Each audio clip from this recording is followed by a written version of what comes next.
Welcome to Brain Roots IAS. Today we will study future battery technologies. आजकल batteries current affairs का एक बहुत ही hot topic बन चुके हैं.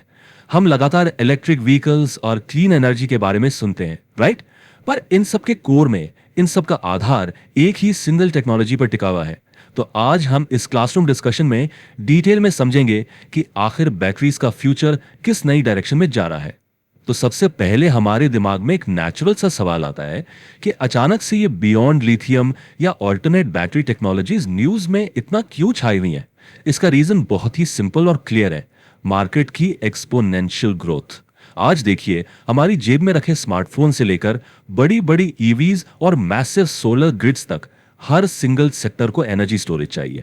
अब आप ही सोचिए, क्या सिर्फ एक अकेली लिथियम टेक्नोलॉजी पर हमारी इतनी बड़ी ग्लोबल इकोनॉमी पूरी तरह डिपेंड कर सकती है? बिल्कुल नहीं. इसीलिए नई बैटरी इनोवेशंस ढूंढना अब एक चॉइस नहीं बल्कि एक अर्जेंट नीड बन चुका है. अब देखिए, फ्यूचर ऑल्टरनेटिव्स को समझने से पहले हमें करंट स्टेटस को, यानी जो अभी चल रहा है, उसको समझना जरूरी होता है. कॉन्सेप्चुअली बात करें तो लिथियम आयन बेसिकली एक रिचार्जेबल सिस्टम है. इसके अंदर दो इलेक्ट्रोड्स होते हैं, एक होता है पॉजिटिव कैथोड और दूसरा नेगेटिव एनोड, और इन दोनों के बीच में एक केमिकल मीडियम होता है जिसको हम इलेक्ट्रोलाइट कहते हैं. जब भी बैटरी चार्ज या डिस्चार्ज होती है ना, तो यही electrolyte positively charge lithium ions को कैरी करता है सेपरेटर के थ्रू. यही आयंस की मूवमेंट एक्चुअली इलेक्ट्रिसिटी जनरेट करती है. आजकल हमारे पोर्टेबल इलेक्ट्रॉनिक्स और इलेक्ट्रिफाइड ट्रांसपोर्टेशन में इस मैकेनिज्म का मैसिव यूज हो रहा है. तो आखिर इंडस्ट्री इस पर्टिकुलर टेक्नोलॉजी को इतना पसंद क्यों करती है? इसका सबसे बड़ा फैक्टर है इसकी हाई एनर्जी डेंसिटी. ये बैटरीज रफली 500 what hours per kilogram deliver करती हैं. पुरानी ट्रेडिशनल लेड एसिड बैटरीज याद है, वो सिर्फ 75 वॉट आवर्स पर किलोग्राम देती थी. तो उसके कंपैरिजन में ये एक मैसिव लीप है. इसके अलावा इनमें बहुत लो मेंटेनेंस रिक्वायर्ड है. इनका सेल्फ डिस्चार्ज रेट महीने में हार्डली 1.5 से 2% होता है. और सबसे अच्छी बात, इनमें टॉक्सिक लेड या कैडमियम जैसी डेंजरस चीजें नहीं होती. अब यहां एक ऑब्वियस सवाल उठता है क्लास, अगर लिथियम इतना ही ब्रिलियंट और एफिशिएंट है तो फिर हम ऑल्टरनेटिव्स ढूंढ क्यों रहे हैं? दोस्तों, रियल प्रॉब्लम इसकी साइंस में नहीं बल्कि इसकी सप्लाई चेन में छुपी हुई है. सबसे बड़ी दिक्कत है हमारी हाई इंपोर्ट डिपेंडेंस. एक लिथियम आयन बैटरी बनाने के लिए सिर्फ लिथियम नहीं चाहिए होता, इसमें ग्रेफाइट, कोबाल्ट और निकल की भी जरूरत होती है. और इन सबकी ग्लोबली एक हैवी स्कैर्सिटी बनी हुई है. सोचिए, अगर कल को एक भी मेजर कंट्री इन मटेरियल्स पर एक्सपोर्ट बैन लगा दे तो सप्लाई चेन डिसरप्शन रिस्क्स इतने हाई हैं कि पूरी ईवी मार्केट वहीं रुक सकती है. टेक्निकल साइड पर देखें तो इनके स्लो चार्जिंग रेट्स भी आज की फास्ट पेस दुनिया के लिए काफी बड़ी लिमिटेशन बन चुके हैं. तो इन्हीं सारी लिमिटेशंस और सप्लाई इश्यूज को ओवरकम करने के लिए ऑल्टरनेटिव की खोज शुरू हुई. क्या एक सिंपल एलिमेंट जैसे सोडियम इस पूरे गेम को चेंज कर सकता है? एब्सोल्युटली. सोडियम आयन या Na+ बैटरीज का जो फंडामेंटल मैकेनिज्म है वो लगभग लिथियम जैसा ही फंक्शन करता है. कोर डिफरेंस सिर्फ इतना है कि यहां इलेक्ट्रिसिटी जनरेट करने के लिए primary charge carriers globally abundant sodium ions बन जाते हैं. मैकेनिज्म एग्जैक्टली वही है, बस हमने कोर मोबाइल चार्ज कैरियर को एक इजीली अवेलेबल एलिमेंट से रिप्लेस कर दिया है. जब हम इन दोनों की वायबिलिटी को आपस में कंपेयर करते हैं तो सोडियम के मैसिव स्ट्रेटेजिक फायदे क्लियर हो जाते हैं. पहली बात, सोडियम ग्लोबली अबंडेंट है और काफी इनएक्सपेंसिव है.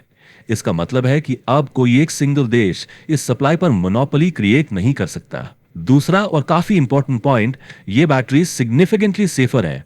एक्सट्रीम कंडीशंस में इनमें आग लगने का रिस्क लिथियम के कंपैरिजन में बहुत ही कम होता है, which ultimately makes them much safer for transport and storage.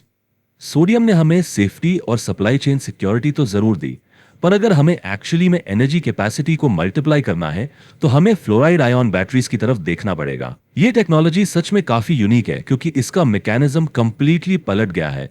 अभी तक हमने देखा कि पॉजिटिवली चार्ज्ड आयन्स मूव कर रहे थे, लेकिन यहां फ्लोराइड आयन्स जो कि एनायंस यानी नेगेटिवली चार्ज होते हैं, वो इलेक्ट्रोड्स के बीच मोबाइल चार्ज कैरियर्स का काम करते हैं ड्यूरिंग साइक्लिंग. ये बैटरी साइंस की दुनिया में अपने आप में एक बहुत बड़ा कंसेप्चुअल शिफ्ट है.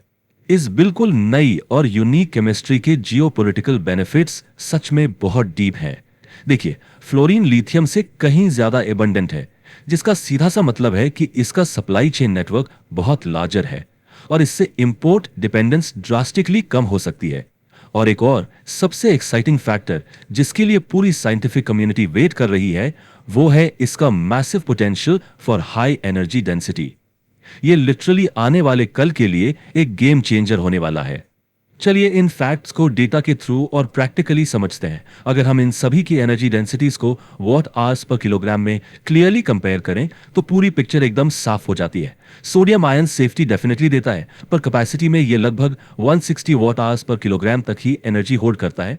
उसके बाद हमारा स्टैंडर्ड लिथियम आयन रफली 500 what hours per kilogram deliver करता है। लेकिन फ्लोराइड आयन की लाइन देखिए, ये सीधा 2000 वॉट आवर्स पर किलोग्राम का मार्क क्रॉस करने का पोटेंशियल रखता है।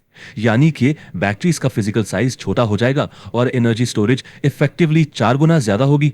जरा इमेजिन कीजिए कि इस सिंगल इनोवेशन से ईवीज की ड्राइविंग रेंज कितनी मैसिवली बढ़ जाएगी।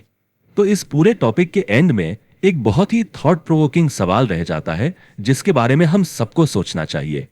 Will beyond lithium innovations permanently secure global energy demands and end supply chain monopolies?